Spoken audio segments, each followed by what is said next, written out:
Donald Trump's approval rating is getting absolutely destroyed. The last couple of days, it's a complete reversal from where he was just a week, 2 weeks ago.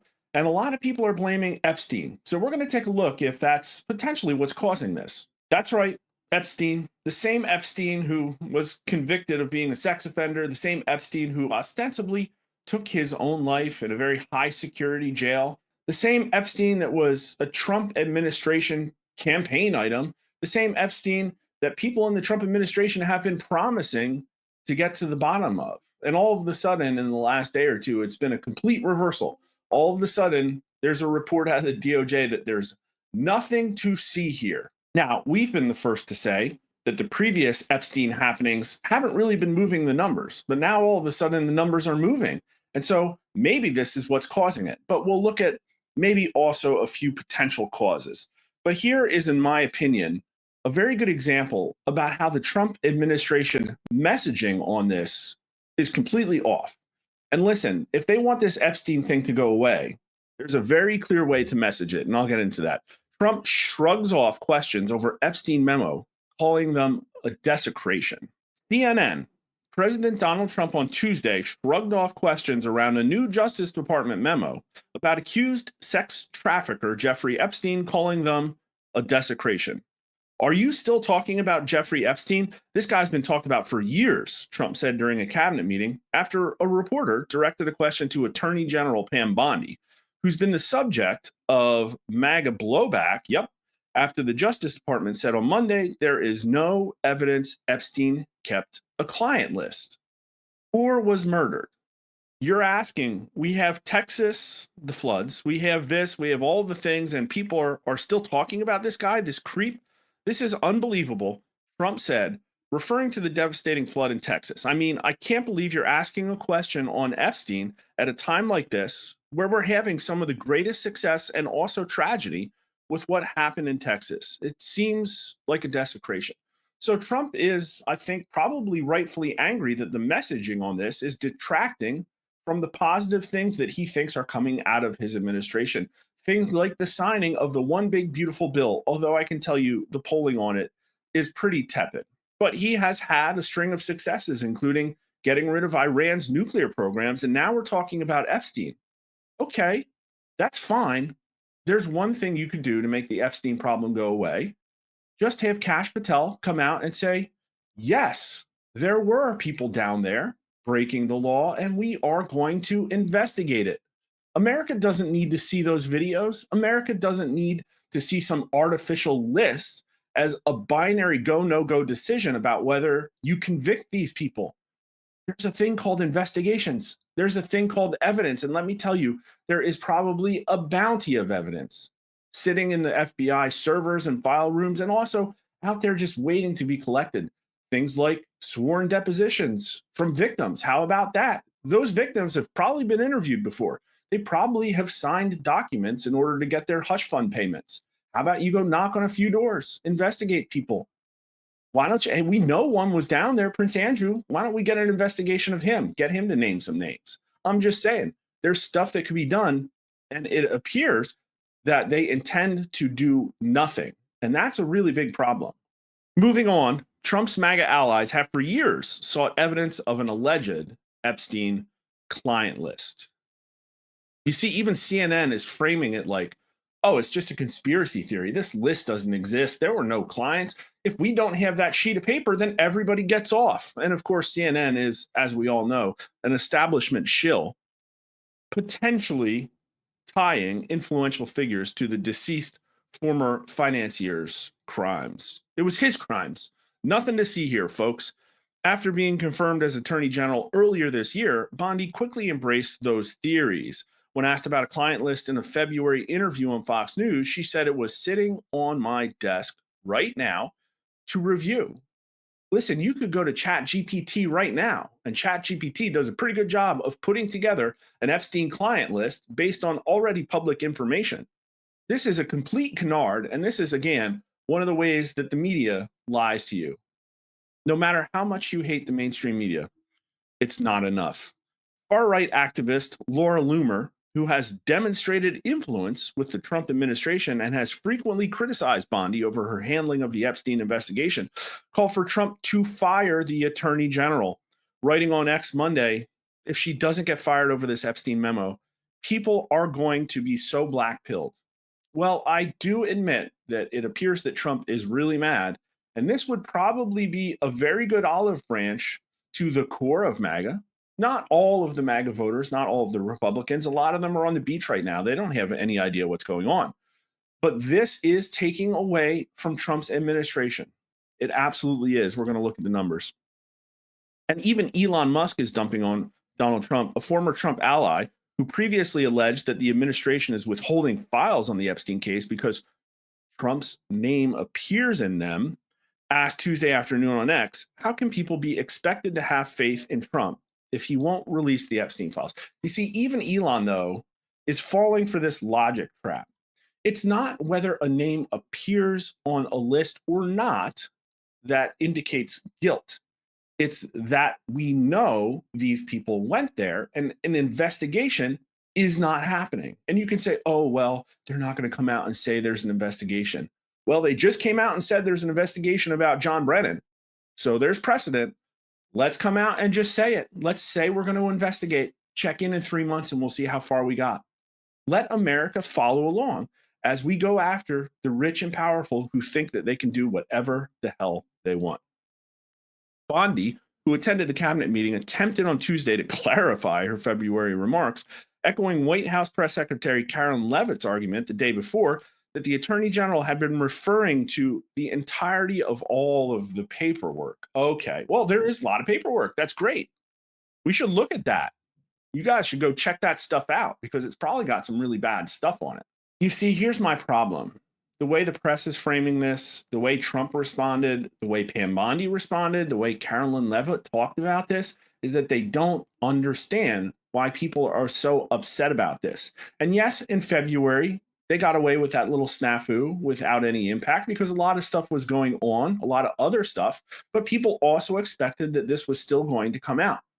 Will the fact that they've completely called a mulligan on the Epstein investigation sink Trump's administration? I don't know, but it's currently sinking his approval numbers because they do not get public opinion. They don't understand it. And that's really wild because, listen, I'm here to pull on all this stuff. I think I can show you a very clear reason why people want finality, closure in this Epstein situation. But here is Trump's daily approval snapshot, and his approval index, strongly approve minus strongly disapprove, is now at -9. It's about to hit double digits. And that is, I think that's the first time this entire administration that he's gotten there almost. Approval, net approval is now -2. That's the lowest it's been since April 30th with all the chaos around Liberation Day. Total approval is now 48. -2 is not a good place to be when you won with 2. And for the first time in a while, a majority of Americans disapprove of Donald Trump today. Although, interestingly, right track is still 45%, super elevated, really high. It's just floating there right in the mid 40s. And from what political identities is Trump losing support? Across the board. He's down to 81% with Republicans. Democrats are sinking too. Democrats were as high as 30% this term. They're down to 22. And he's underwater 10 points with independents. Not a good place to be considering he won with independents. And black approval now is under 30%. Black voters are very tuned in to the issue of justice, law and order. It's one of the places where they poll more conservatively. And for Trump to lose a 3 handle on black approval right around the time that Epstein's happening, I think there has to be something there. And here's how the chart looks, and it doesn't look good. This is net approval for the first year of the last 5 presidential terms.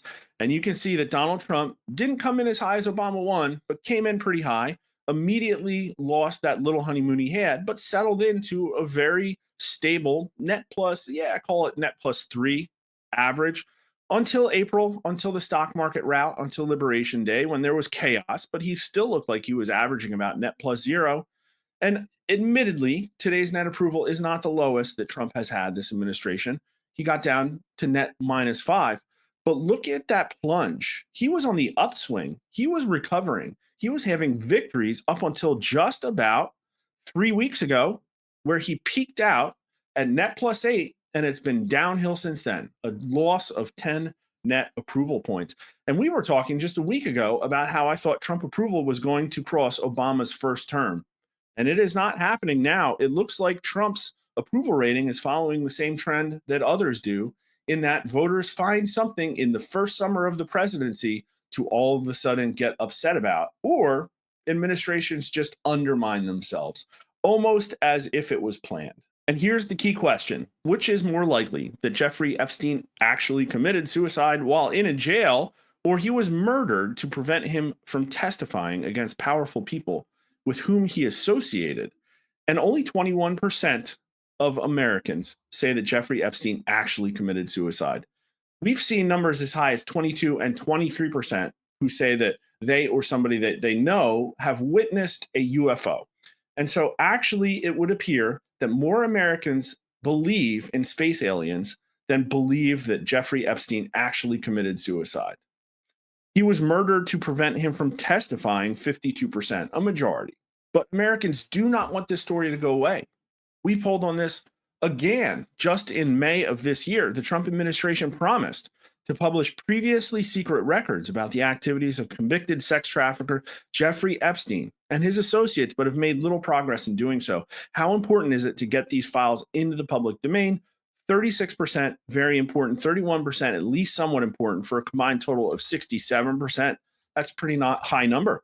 That's almost the same 70% who do not trust the federal government. That's almost the same 60 to 70% who support the deportation of illegal immigrants.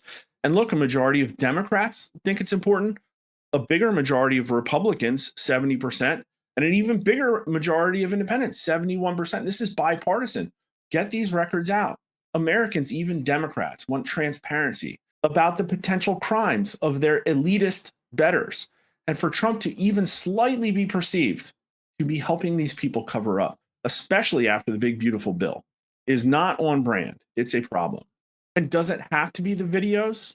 The videos that apparently nobody watched. We have thousands of hours of videos. Nobody watched them. We don't know. We don't know who those faces are. Nobody's seen them. Does it have to be the videos? Does it have to be the list? No. Release the Epstein client list is a euphemism for indict powerful pedos. Let's just indict those people. Do your investigative work. We have tens of thousands of FBI agents. We're just hiring more. Get to work, guys. But there are some other potential explanations about the collapse in Trump's numbers. The big, beautiful bill, which didn't get outstanding marks. It just didn't. Here's polling from back in June. People are super concerned about the debt.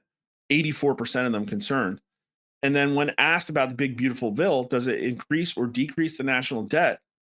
46% say increase, 23% say decrease. Now, is spending the biggest part of the big, beautiful bill? No, probably not. And Trump got some stuff out of it. He got 28 executive orders codified into law. Great. But it's not the big win he thinks it is. Only 43% approve of the way Congress sets federal spending levels. Only 12% strongly approve. And then this polling, just from yesterday that we released, Congress has passed the big, beautiful bill, a package of legislation that involves federal taxes and spending. Do you approve or disapprove of Congress passing the big, beautiful bill? 49% approve, but only 29% strongly. 45% disapprove. So the big, beautiful bill is only net plus 4. And the Republican marks weren't super great. Only 47% of Republicans strongly approved of that, and independents were not happy about the big, beautiful bill. We got a 43% handle for approve, but 52%, a majority of independents, disapprove. Underwater. And based on what you know, does the big, beautiful bill cut federal spending too much or not enough? 36% say not enough, although 30% say too much. And among Republicans, 44% say not enough. 44% of Republicans, the plurality response. 4 times more Republicans say the big, beautiful bill doesn't cut spending enough versus too much. And then based on what you know, does the big, beautiful bill make federal taxes better or worse? Maybe it's not the best question, but a plurality of voters say worse, 39% to only 36% who say better. And this has additional tax cuts and extends the Trump cuts from his first term. And only 57% of Republicans say that it makes taxes better. 19% say worse. Another quarter of them say it's about the same or not sure. So again, not a massive win. Republicans are not gushing about this. And then here's another potential explanation. We looked at that chart. The chart peaked out at Trump net +8 right around June 15th. Well, what was also happening at the time? Well, in a timeline of tensions and hostilities between Israel and Iran, here it is, Friday, June 13th. Israel launches blistering attacks on the heart of Iran's nuclear and military structure, deploying warplanes and drones previously smuggled into the country to assault key facilities and kill top generals and scientists. Let's just go back to that chart quick. June 13th is exactly here, literally here. So Trump's net approval peaked the day that Israel launched its attack against Iran. Coincidence? Maybe it is. But here is the key reason right now. I do think it's Epstein. I think it's mostly Epstein, although I think these other things matter. Here's the key reason why Epstein can't just have this presto changeo abracadabra, the problem goes away. You can't be in the government, Trump's government, after the Biden administration, after the weaponization of the justice system, after the collapse in trust in every institution, and say, nothing to see here, guys. How important is the rule of law, ensuring that public officials are held to the same standard of justice as other citizens? 82% very important, 12% somewhat important, for a combined total of 94%. This is one of the largest signals I've ever seen in our polling. The two-tiered system of justice, this layer of elite capture, this complete co-opting of the government by big businesses, by powerful interests, by international figures, by the rich, wealthy, powerful. People don't like it, especially Democrats. 95% of Democrats say it's important compared to 94% of Republicans, and independents as well, bipartisan. People do not like being ruled. America is a country of rebels. You can't just piss on them and say that it's raining. So again, will this sink Trump 47? I don't know. But what I was saying is that I thought probably in late August or September, the Democrats were going to have something cooked up that they were going to hit Trump with to tank his approval. And it seems we didn't get there because the Trump administration figured out something to do it to themselves. Is this the end? No, they can definitely pull out of this. This was just a little unforced error. But the problem is you can see how they're thinking about it, and they don't understand the public. The public is pissed off. They're sick of Washington, D.C. getting away with everything. Give them what they want. If you've learned something, make sure to like the video and subscribe. Follow us on X at Rasmussen_poll and myself at Honest Pollster. You can watch our videos on YouTube at Rasmussen_poll and Rasmussen_rewind, and on Rumble at Rasmussen Reports. We stream multiple times a week on Twitter, Facebook, Rumble, YouTube, and Getter. Thanks for watching.